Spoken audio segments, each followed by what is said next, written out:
जय हिंद दोस्तों। आज हम बात करेंगे, क्या गांधी जी ने सचमुच भगत सिंह की फांसी नहीं रुकवाई थी, या ये कहाँ तक गांधी जी पर आरोप लगाना कहाँ तक जायज़ है कहाँ तक नहीं। अगर इसका बैकग्राउंड का बात देखें, इसका बैकग्राउंड शुरू होता है अमेरिकन एंड रेवोल्यूशनरी एक्ट यानी रॉलेट एक्ट से। ठीक है। रॉलेट एक्ट में यह कहा गया था कि भारत अगर ब्रिटिश फोर्सेस भारतीयों को गिरफ्तार करेगी तो उन्हें कोई भी प्रूफ की जरूरत नहीं पड़ेगी, बस शक के आधार पर गिरफ्तार कर सकती हैं। ठीक है। भारतीयों को वकील रखने की जरूरत नहीं होगी, दलील नहीं कर सकते हैं। ठीक है। कोई भी अपील नहीं कर सकते हैं किसी कोर्ट में। यानी कि इसको गांधी जी ने कहा था ये तो ब्लैक एक्ट है, और इसको बिना वकील बिना दलील बिना अपील वाला कानून भी कहा गया था। ठीक है। और ये जो एक्ट ब्रिटिश पार्लियामेंट में पास हुआ था, तो पंजाब के जो मेन लीडर्स है सैफुद्दीन, डॉक्टर सत्यपाल, इन्होंने पंजाब में अपना रिवोल्यूशन शुरू कर दिया, क्रांति शुरू कर दी, विद्रोह शुरू कर दिया इसके बाद में। तो अंग्रेज़ों ने कहा कि ये ज़्यादा वायलेंस ही ना हो जाए, वायलेंस ज़्यादा यहाँ पे ना हो जाए, इसलिए सैफुद्दीन को और डॉक्टर सत्यपाल को गिरफ्तार करवा के जेल में डाल दिया। और इन्हीं गिरफ्तारी के अपोजिंग में, गिरफ्तारी के विद्रोह में, तो पूरा नॉन वायलेंस तरीके के ऑर्गेनाइज तरीके से एक जलियांवाला बाग के अंदर 13 अप्रैल 1919 को, बैसाखी के दिन जलियांवाला बाग के अंदर, और वहाँ पे एक तो सभा हुई। वहाँ पे पूरे पूरे पंजाबीज जो वहाँ पे जो भी पूरे पंजाबीज और इंडियंस हैं जो भी वहाँ पे सपोर्ट करना चाहते थे, वहाँ पे इकट्ठा हुए और एक तो शांतिप्रिय तरीके से विरोध प्रदर्शन करने लगे। इस पर पंजाब का जो गवर्नर था, ठीक है, गवर्नर ओ डायर, उसने गोरखा रेजिमेंट के जनरल को, जिसका नाम था आर डायर, उसको परमिशन दे दी कि तुम कैसे भी करके किसी बाई फोर्स या बाई स्पीच तुम कैसे भी करके इस विद्रोह को शांत कराओ। लेकिन जनरल आर डायर ने बिना मतलब कि जनरल ओ डायर की परमिशन पर, ठीक है, बिना कुछ भी मतलब कि कुछ भी जनता को कुछ भी नोटिस नहीं दिया, डायरेक्ट फायरिंग शुरू कर दी और वहाँ पे 1300 पूरा एंट्री गेट बंद करके 1300 लोगों को मार दिया था। ठीक है। उस जलियांवाला जो हत्याकांड था, उसमें उधम सिंह के भी परिवार के कुछ सदस्य मारे गए थे। इसलिए उन्होंने जनरल ओ डायर को, जो कि आपको मैं बता दूं कि जनरल ओ डायर जब आनंद फानन में, जब यहाँ पे पूरा तरीके से विद्रोह प्रदर्शन शुरू हो गया, गांधी जी ने पूरा सिविल डिसोबीडियंट मूवमेंट चालू कर दिया, तो फिर आनंद फानन में जो ब्रिटिश पार्लियामेंट ने जनरल ओ डायर को सस्पेंड करवा के ब्रिटिश वापस भेज दिया था पंजाब गवर्नर को। ठीक है। जहाँ पे उसका ना स्वॉर्ड ऑफ ऑनर से स्वागत किया गया था, उसको गर्व की तलवार दी गई थी कि तुमने बहुत अच्छा काम किया है। इन्हीं सबको देख के उधम सिंह ने जनरल ओ डायर के घर में घुसकर उनको गोली मार दी थी। ठीक है। और अब बात करते हैं कि जलियांवाला जब हत्याकांड के बाद से फिर एक अंग्रेज़ों ने साइमन कमीशन बुलाया। ठीक है, कि भारत में 1857 जैसी रिवोल्यूशन फिर से न शुरू हो जाए, इसलिए उन्होंने साइमन कमीशन भारत में आने दिया, क्योंकि ये जलियांवाला हत्याकांड की रिपोर्ट की जांच करने वाला था। ठीक है। तो इस पर तो जो पंजाब के लीडर थे लाला लाजपत राय ने कहा कि ये तो पूरा, इसमें सातों के सातों मेंबर जो कि वाइट हैं, इसमें ये जो हमारा बैकग्राउंड जानेंगे ही नहीं, हम यहाँ पे थे ही नहीं, हम लोग यहाँ पे थे, इसमें इंडियंस को शामिल किया जाए, ये तो पूरा वाइट कमीशन है, इसको हम नहीं मानेंगे। और इसमें पूरा इन्होंने लाला लाजपत राय ने पंजाब के क्षेत्र में, जो लाहौर पंजाब का एरिया था पूरा, वो पूरा पहले पंजाब था, वहाँ पे विद्रोह प्रदर्शन शुरू कर दिए। ठीक है। और अंग्रेज़ों की चाल क्या थी कि अंग्रेज पहले से ही ना जो कि मेन लीडर था, जो कि रिवोल्यूशन का मेन लीडर होता था, उस पर टारगेट करते थे, लेकिन उसको कैसे भी करके तुम खत्म कर दो, रिवोल्यूशन अपने आप शांत हो जाएगा। तो अंग्रेज़ों का जो अधिकारी था, ठीक है, पुलिस अधिकारी सैंडर्स उसका नाम था, उसने ये इंस्ट्रक्शन मतलब कि एकदम डायरेक्टली दी हुई थी कि तुम कैसे भी करके लाला लाजपत राय को टारगेट करना है, लाठियाँ उन पर बरसानी है। ठीक है।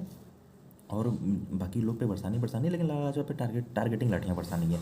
ठीक है। जो कि लाला लाजपत राय पे टारगेटिंग लाठियाँ बरसाई गई। लाला लाजपत राय ने कहा था, every blows that hits on me it will the last nail of the coffin of the British rule of India.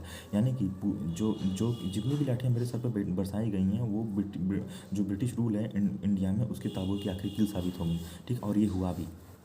ठीक है। उसमें भगत सिंह राजगुरु एंड बटुकेश्वर दास ने ना मतलब कि सैंडर्स की हत्या कर दी, ऐसा आरोप लगा था कि भगत सिंह ने सैंडर्स की हत्या कर दी। लेकिन इसका कोई प्रूफ नहीं है, इसका कोई प्रूफ नहीं मिला, आज तक कोई प्रूफ नहीं मिला कि भगत सिंह ने ही सैंडर्स की हत्या की थी। लेकिन क्योंकि अंग्रेज उसमें किसी की बात नहीं सुनते थे, पूरा जो मन आया वो करते थे।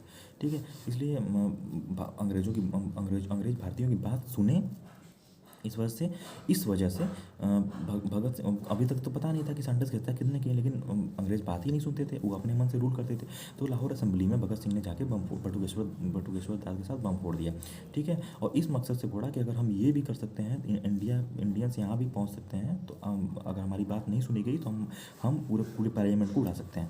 ठीक है, और तो ब्रिटिश पार्लियामेंट वहाँ पे ब्रिटिश पार्लियामेंट ने या ब्रिटिश फोर्सेस ने इस आधार पर गिरफ्तार कर लिया कि ये जो ये आदमी है वो क्रांतिकारी स्वभाव का आदमी है, इसी ने ही सैंडर्स की हत्या की होगी।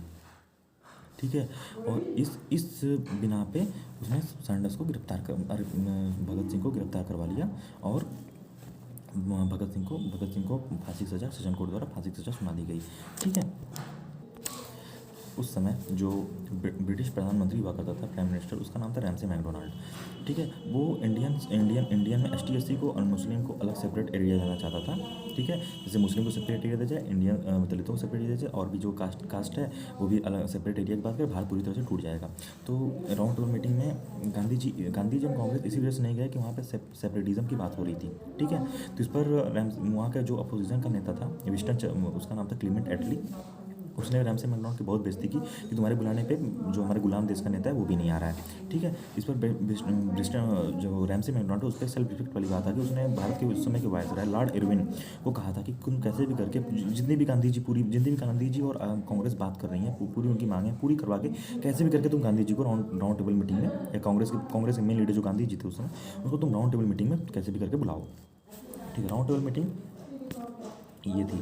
मैं जाके राउंड टेबल मीटिंग का मतलब ये था कि पूरे वहाँ पे ब्रिटिश कॉलोनीज़ के पूरे जो नेता थे, ब्रिटिश पार्लियामेंट के जो रूलिंग लीडर थे एंड अपोजिंग लीडर थे, पूरे आप बैठ के समझते, आप इसमें देखेंगे डॉक्टर भीमराव अम्बेडकर भी शामिल हैं। ठीक है, गांधी जी भी यहाँ पे शामिल हैं। ठीक है, और मतलब पूरे कांग्रेस के लीडर्स जो थे वो भी उस राउंड टेबल मीटिंग में मतलब कि जाना चाहते थे, लेकिन सेपरेटिज्म की बात पे गांधी जी ने और कांग्रेस ने ये मना कर दिया कि हम इस पर नहीं आएंगे। ठीक है, इस पर लॉर्ड इरविन ने कहा था कि गांधी जी आपकी जितनी भी मांगे हैं वो आप हमें दे दीजिए, हम उस ब्रिटिश पार्लियामेंट में उसको पूरा करवा देंगे। ठीक है, तो गांधी जी ने ये कहा था कि उसमें 5 मार्च 1931 को जो दिल्ली में लॉर्ड इरविन और गांधी जी के भी समझौता हुआ। एक तरफ लॉर्ड इरविन बैठे थे, एक तरफ गांधी जी बैठे थे। ठीक है, दोनों में सरोजिनी नायडू उस समय थी, उन्होंने कहा कि 2 महात्मा आमने सामने बैठे हुए हैं। ठीक है, इसमें गांधी जी ने 11 मांगों को रखा। उसमें कहा गया था कि पूरे इंडियन पूरे प्रिजनर को छोड़ना है, और राउंड टेबल मीटिंग में सेपरेटिज्म की कोई बात नहीं होगी। ठीक है, भारत को इंडिपेंडेंस कब मिलेगा, या भारत में जो होम रूल का है ना, उसको देना पड़ेगा। ठीक है, हमें होम रूल चाहिए। ठीक है, और तमाम 11 सूत्री मांगों में तमाम मांगे थी। ठीक है, उसमें मेन यह था कि इंडियन पूरे प्रिजनर आज़ाद होने चाहिए, यानी कि उन पर कोई भी सब चार्जेस हटा देने चाहिए।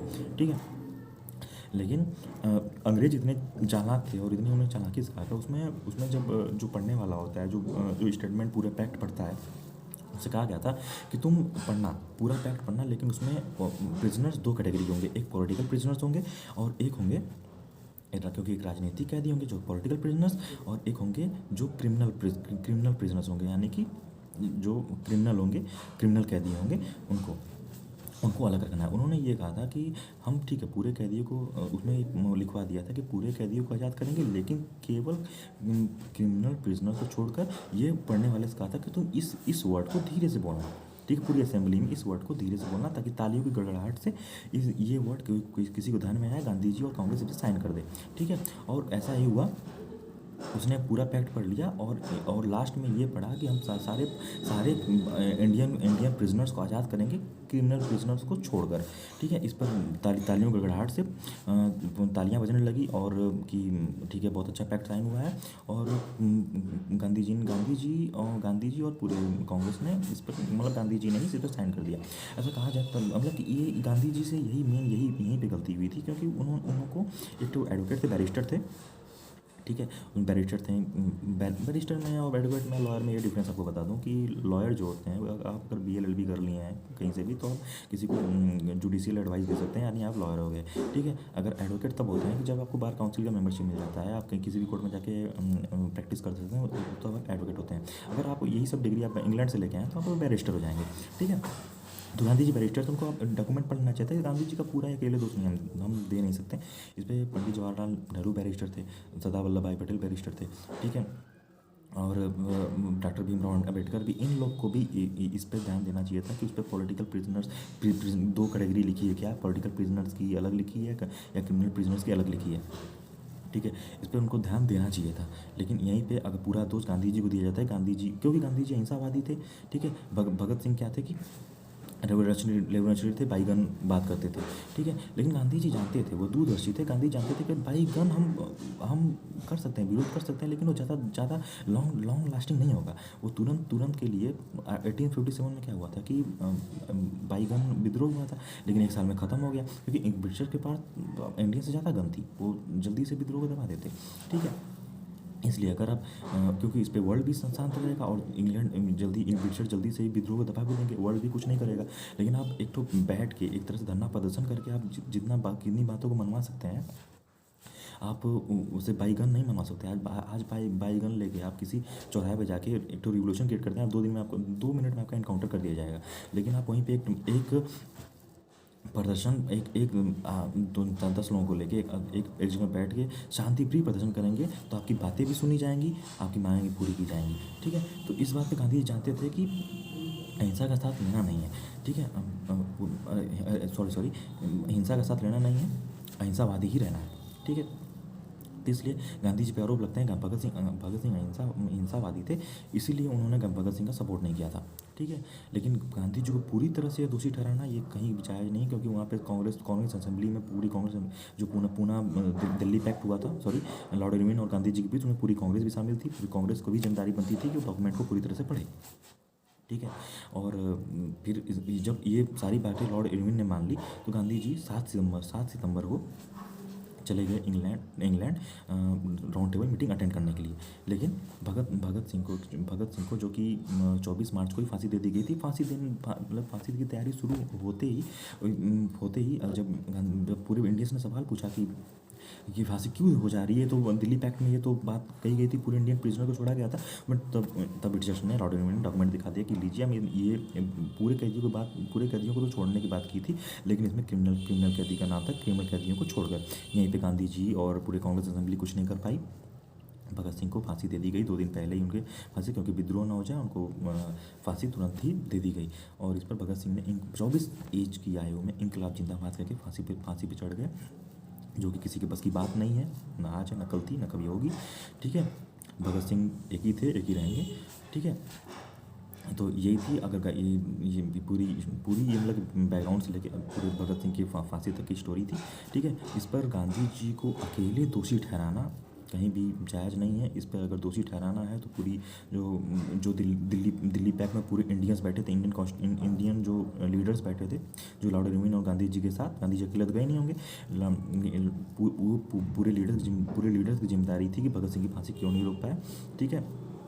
क्योंकि गांधी जी पूरी तरह से अहिंसावादी थे। आज गांधी जी के देश में ही अगर आप गांधी जी की बुराई कर रहे हैं तो ये इंडियन लोगों की मानता नहीं है, गांधी जी की मानता है कि कोई आपको अरेस्ट नहीं कर रहा है। यही आप अगर जाकर पाकिस्तान में कर देंगे, वहाँ के जो नेशनल फादर हैं जिन्ना, मोहम्मद अली जिन्ना, उनके खिलाफ आपको तुरंत ही गोली मार दी जाएगी। या किसी और कंट्रीज़ में जो कि डिक्टेटरशिप या डेमोक्रेसी वाली कंट्रीज़ हैं, यूएस को छोड़ दें, ठीक है, क्योंकि यूएस में ही प्रॉपर डेमोक्रेसी है। तो वहाँ पे भी अगर वहाँ पे नेशनल फादर के बारे में आप अगर कुछ भी गलत बोलेंगे तो वहाँ पे आपको या तो जेल में डाल दिया जाएगा, या तो फिर आपको बहुत ही कड़ा जो कि सज़ा है वो दिया जा सकता है। लेकिन आप गांधी के देश में गांधी जी की आलोचना कर रहे हैं, इस पर भी आपको कुछ नहीं बोल रहा है, तो गांधी जी की महानता यहीं से नज़र आती है, गांधी जी कितने महान थे और कितने अहिंसावादी थे, ठीक है। आज के लिए बस इतना ही, आगे मिलेंगे नेक्स्ट लेक्चर में।